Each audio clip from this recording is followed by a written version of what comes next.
ఇటీవల బీభత్సం సృష్టించిన వర్షాలు ఏపీని వదలడం లేదు. ఇప్పటికే ఉత్తరాంధ్ర జిల్లాల్లో వర్షాలు కురుస్తున్నాయి. తాజాగా వాతావరణ శాఖ నుంచి మరో కీలక అప్డేట్ వచ్చింది. రాబోయే 3 రోజులు ఏపీలోని పలు చోట్ల వర్షాలు కురిసే అవకాశం ఉందని వాతావరణ శాఖ ప్రకటించింది. పశ్చిమ మధ్య బంగాళాఖాతం ఆగ్నేయ దిశగా వాయుగుండం కొనసాగుతోంది.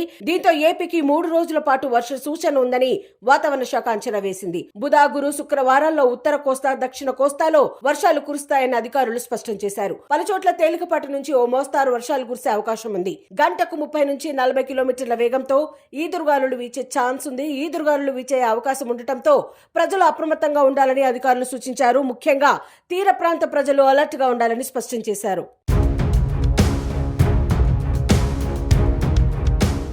ఇటు తెలంగాణలోనూ రానున్న 2 రోజుల పాటు ఉరుములు మెరుపులతో కూడిన వర్షాలు కురుస్తాయని భారత వాతావరణ శాఖ హెచ్చరించింది. సెప్టెంబర్ 20-21 తేదీల్లో తెలంగాణలోని వివిధ జిల్లాల్లో ఉరుములు మెరుపులతో కూడిన వర్షాలు కురుస్తాయని వాతావరణ శాఖ తెలిపింది. వాతావరణ పరిస్థితుల కారణంగా ఎల్లో అలర్ట్ కూడా ప్రకటించింది. హైదరాబాద్ విషయానికొస్తే సెప్టెంబర్ 20 వరకు నగరంలో ఆకాశం మేఘామృతమై ఉంటుందని ఐఎండీ అంచనా వేసింది. దీంతో ప్రస్తుతం నైరుతి రుతుపవనాల సమయంలో కురిసే వర్షపాతం మరింత పెరిగే అవకాశం ఉంది.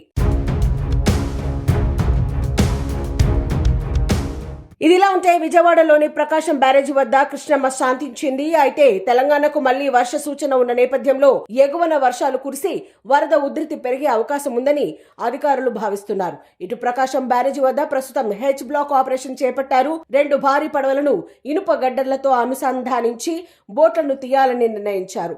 7 రోజులుగా బోట్లను తొలగించేందుకు ప్రయత్నాలు జరుగుతున్నాయి.